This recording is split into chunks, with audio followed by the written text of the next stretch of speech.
And welcome to the program, Al Islam and Community Issues.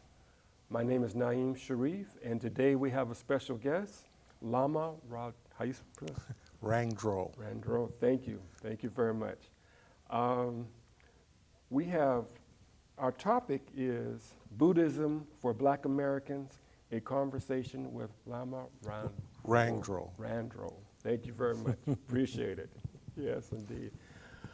Brother Lama, give us just a little background of yourself so the audience will kind of know, a little bit about you. There's so much, so just give us just a little bit, and we'll get into it later on in conversation. Okay. I was born in New York, in Manhattan, and most of my family is from the Northeast. And the reason for that is because we were enslaved in Maryland. And so we've done our genealogy, and I know the plantation's still there. It's a historical landmark. But so all my family's from Maryland, Massachusetts, New York, so forth. So that's where I came into this life. And my mother was a social worker.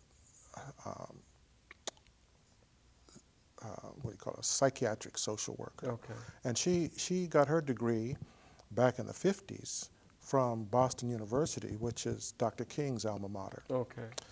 And so she was a very informed woman for her time. This was before all the Pell Grants and all the social justice stuff. And so she just made it through.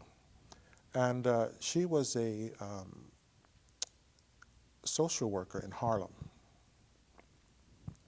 My father was a merchant marine who joined the Army, went to war, came back shell-shocked, went to the VA, never came out. Oh, my goodness. So I grew up in a single-parent household, and she was old school. She waited for him till he died. Oh, my goodness. And when I was young, I had a respiratory problem with the cold winters. So the doctor told her I needed a arid climate, and she decided to move us to Los Angeles. Okay. So we went from Harlem to Compton in '61. So my first experience in Compton, that time Compton was a few neighborhoods and mostly dairy pasture. Okay. And I remember going to church, I'd have to walk through the cow pastures because that was a shortcut with my cousins. And there was this huge bull. And we would always, walk through worried about getting the bull on us. And so eventually, my mother, she worked for the post office then, and so she was a social worker. She worked for, during the war, she worked in a cannon factory and made guns for ships. Okay. And then she joined the Signal Corps, so she knew Morse code, and she would send signals by Morse code out to the ships in the Atlantic Ocean. Then when we went to California, she worked in the post office as a federal worker, keeping her federal benefits from working for the military. And she was able to save some money, and she bought a 3-bedroom house out in the eastern part of Los Angeles County. And the rent, it was a 3-bedroom house, front yard and back, $60 a month, no money down. Have mercy. And so I spent 17 years there, and because of the rent, and it was close to a General Dynamics plant, and so a lot of the workers had left because the Second World War was over. Right. So there was a lot of housing, and so black families from all over the country came, and the Goodyear plant in Los Angeles attracted a lot of people too. So many people moved out there for the inexpensive housing, and then in '65 during the LA riots, it was like black flight. Right. And so a lot of other companies, a lot of other families came during that time. So I watched the neighborhood we moved to was all white, and by '69 it was all black. So you can imagine white flight and the 60s and all the things that were going on, and it was a very tumultuous time. So that brought me into, the eastern part of LA County for my childhood from 3rd grade up. And that's my family story. Right.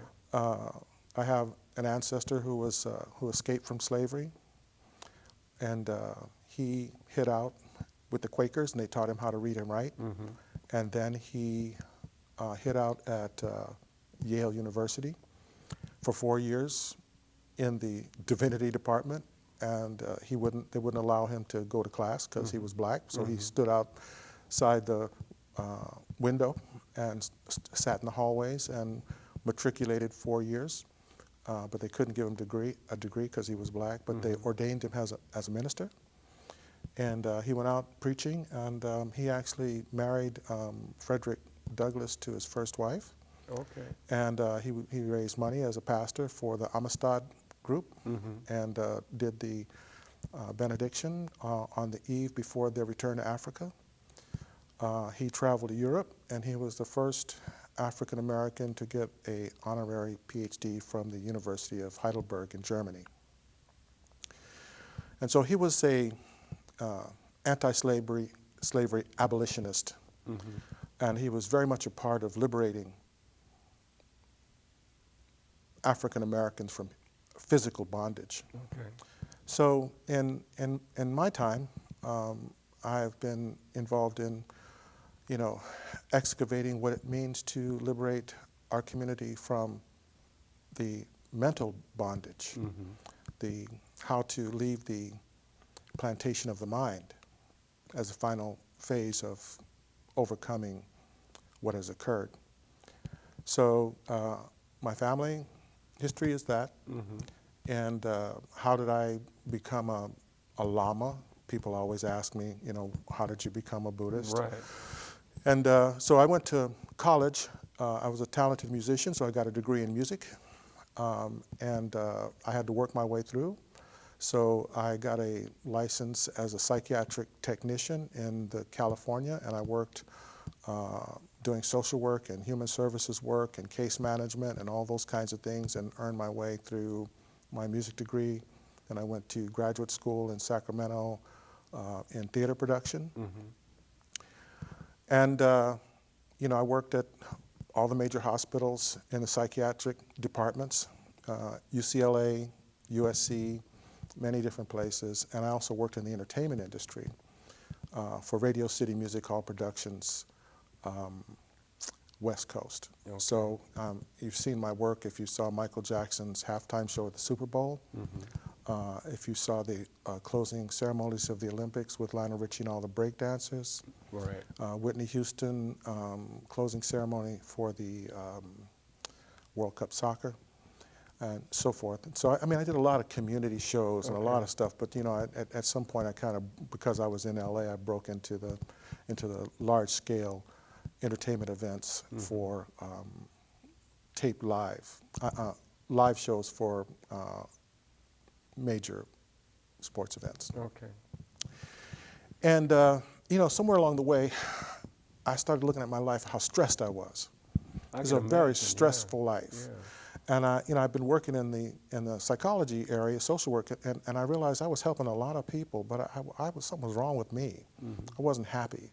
I wasn't a happy person. I was a dedicated person and a professional, and I had done everything the community had asked me to. I got my education. I served the people. I did big things, but at some point I realized that what I was looking for in life personally was greater than that. It was peace. And I looked ahead in my life, and I said, if I keep at this rate, I'm going to die soon. Right. And I didn't want to die soon. I had a lot of enjoyment in life, and so I said, let me find something that would allow me to grow old gracefully, with ease.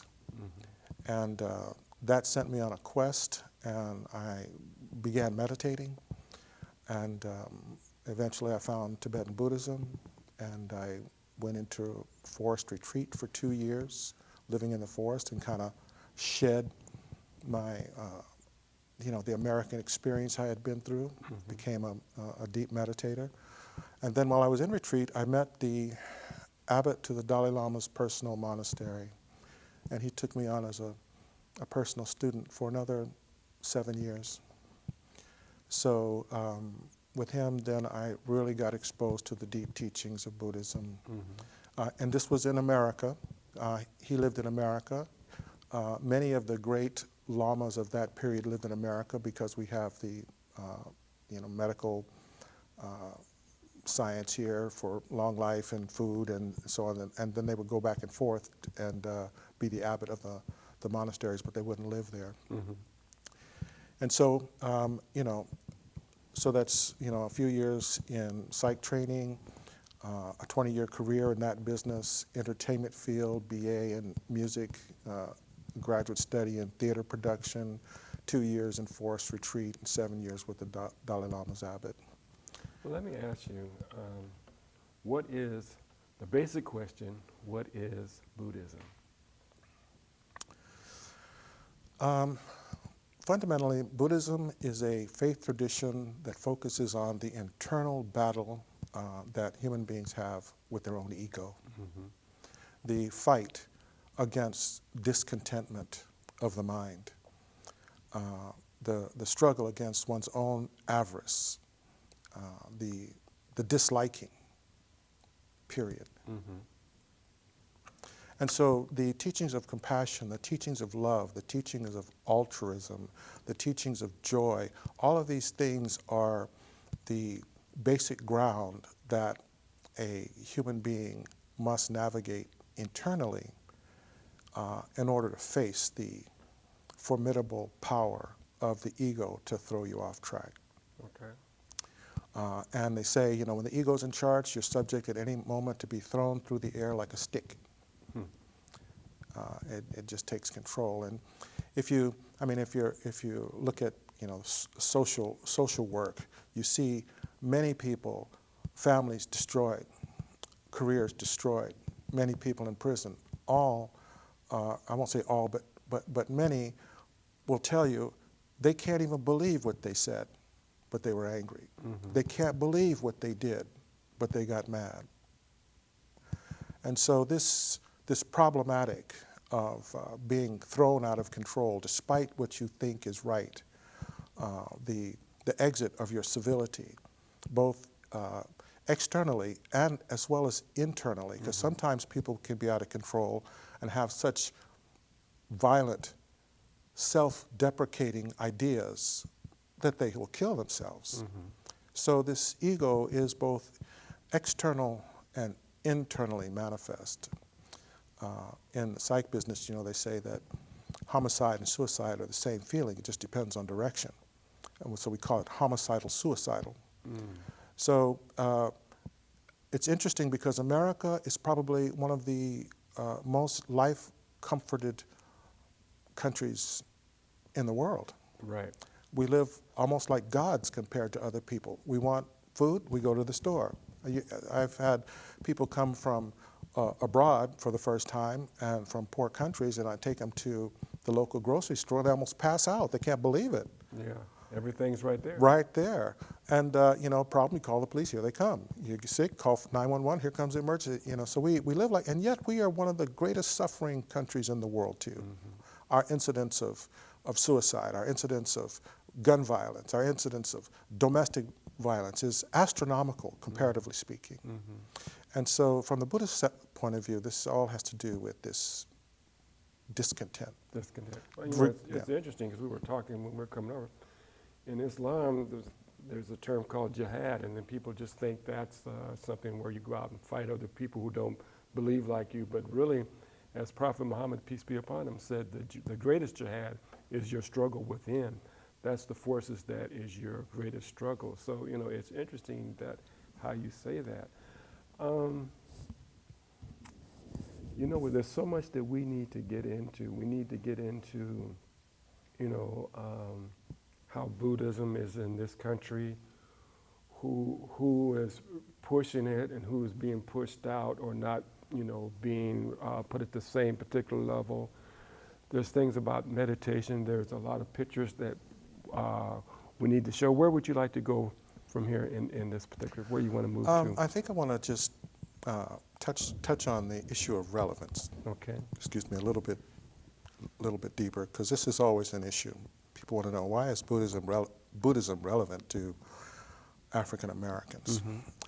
And I've had the great pleasure in my career as a Buddhist teacher to lecture at great universities in the world, Columbia, and even here in Seattle University. And I always start with this question in terms of relevance, especially when I'm among scholars, Okay. international scholars. Mm-hmm. Can you tell me one example of Buddhism attacking Africa?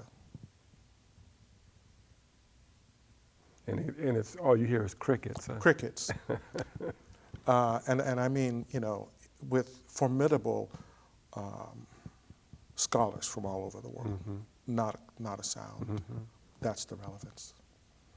Because when we look at other faith systems, not judgmentally, but just historically speaking, we don't always find that to be true. Mm-hmm.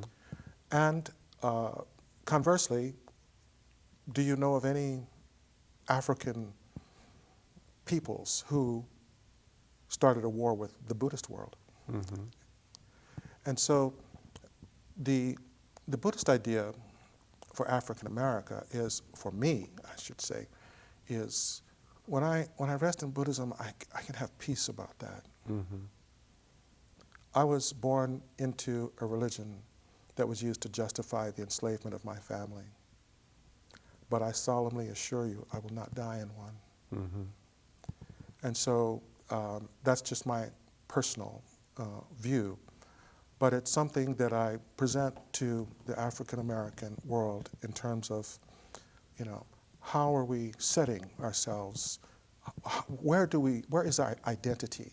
How do we identify, mm-hmm. With this global history of what has happened to our people?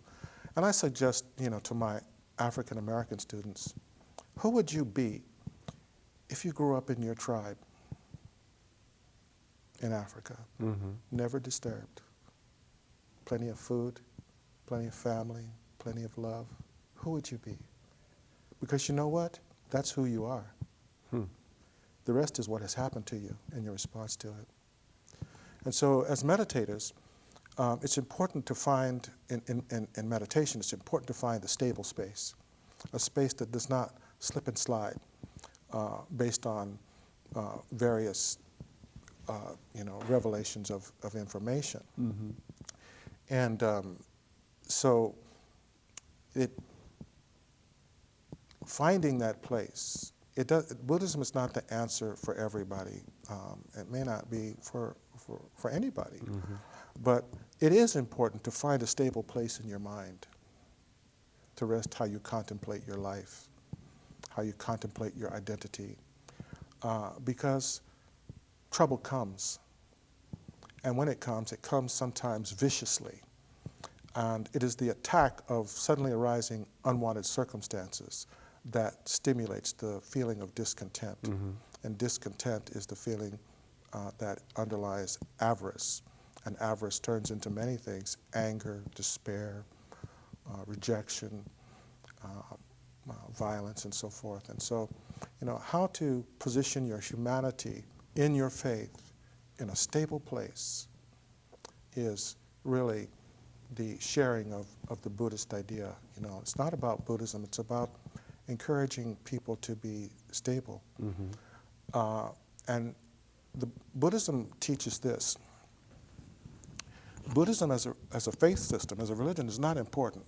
What is important is sharing ideas that allow other people to find peace, because when other people are not peaceful, Buddhism is not safe. Mm-hmm. And Islam is not safe. And Judaism is not safe. And Christianity is not safe. And atheism is not safe. So the Buddhist idea is to have camaraderie with like-minded people in the world, regardless of their faith, in this finding of the stable place that mm-hmm. is not thrown by the inevitable coming and going of trouble. Okay, very good. We have about maybe a little less than 8 minutes in this particular episode. I wanted, did you want the camera to go over there to look at what you have there? And then, Sure, okay, we can do we'll have that. the camera to look and just kind of describe what's on the table there. Okay. Will I see it in the monitor? Oh, you'll see it. Yeah, it should show up in the monitor there. Okay. But they'll hopefully get that picture of the, and who's on the table. And Okay, everything. so on the left is Bodhidharma. Mm-hmm. You know him. You've seen him in the community. Yeah, it looks just like. Yeah, I've seen him over there in the we all seen him, projects. brother. Yeah, And yeah. but he is the founder of Zen Buddhism in China. He was an Indian who went to China. So that's what the founder of Zen looks like, and that's a statue from China, from the area where Bodhidharma was. And Bodhidharma also is the founder of Kung Fu and the Shaolin Temple, at the Shaolin Temple. And on the right is a picture of a tantric practitioner in my tradition, just to exemplify that in India there were dark-skinned people, and we might have seen him around. Yeah. You know what I mean? Exactly. And then you have your typical Buddha statue, and that particular statue has European features, and I put him in there because this idea of what Buddha looks like is not important. It's important from the point of view that if you want to have a reference point of a Buddha, then it can be like you in your community, but then also other communities can have an image like them. So Buddha in China looks Chinese, Buddha in Japan looks Japanese, Buddha in Vietnam looks Vietnamese, and so on and so forth. Because really, it's not the image, it's the internal understanding of there's a war about, a war with your ego. Okay, let's show maybe some of the pictures that we have and briefly talk about those, and kind of give a little history of the pictures that they'll bring up there in just a moment there. 'Cause I thought those were some interesting pictures that you shared with us, and the stories behind some of those pictures, whichever panel he'll bring up there. Okay. Okay, so this panel is some of these pictures I took myself in the caves of India, and there are Buddhist caves in India that date back to 3rd century AD to 7th century AD. So that means that some of these images would be 1300 to 1800 years old, or 1700 years old. So for example, on the left, you have a brother there. You know him, you've seen him. He lives down the street, right? And that image is an image of Buddha as a bodhisattva, and it is probably at least 1300 years old. It's somewhere between 13 and 1700 years old. The picture in the middle is a picture of Buddha, again, in that same time frame. The picture to the far right is from Japan. You see that huge afro. The picture down kind of on the bottom to the right is one of the sisters. And again, that image is in the caves, and it's well over 1,000 years old.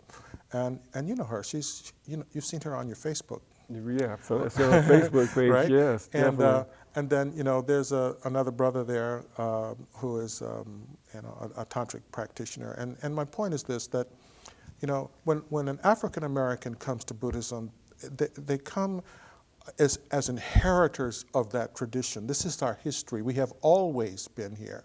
There's nothing new. Only the isolation as a result of slavery in this country has caused us to be disconnected from this part of our history. Very, very interesting. Like I say, looking at those pictures, yeah, you've seen people like that, in the community. Here's another one. Just tell us about this briefly. Well, as you know, the Panthers had a global influence. Aaron Dixon was speaking, and he spoke of the Dalit Panthers, and so this is their logo.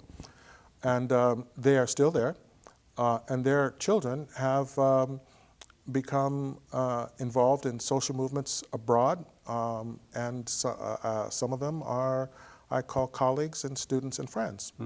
So that movement has been an uplift for the untouchables, and they are progressively stepping out into the world as social justice warriors. And it's something for us to be proud of in terms of something uniquely American that was shared globally and has started movements that have continuums even unto this day. Yeah, that's amazing, because like when you talk about the Black Panther Party, you know, a lot of people don't know the history, and then a lot of people don't know there were branches outside the United States. So that's just very interesting hearing that. Well, it looks like we are about to wrap up. Hopefully we'll do some other part 2s and 3s. It's been fascinating, and we thank you for coming out, and there's so much more to talk about, and I love your stories, and we'll get a chance for the audience to hear your stories, and thank you again, my brother. Thank you for having me. Yes, thank you very much, and thank our audience, and be sure to check in on cable TV and also our YouTube channel. Thank you very much. Peace and prayers.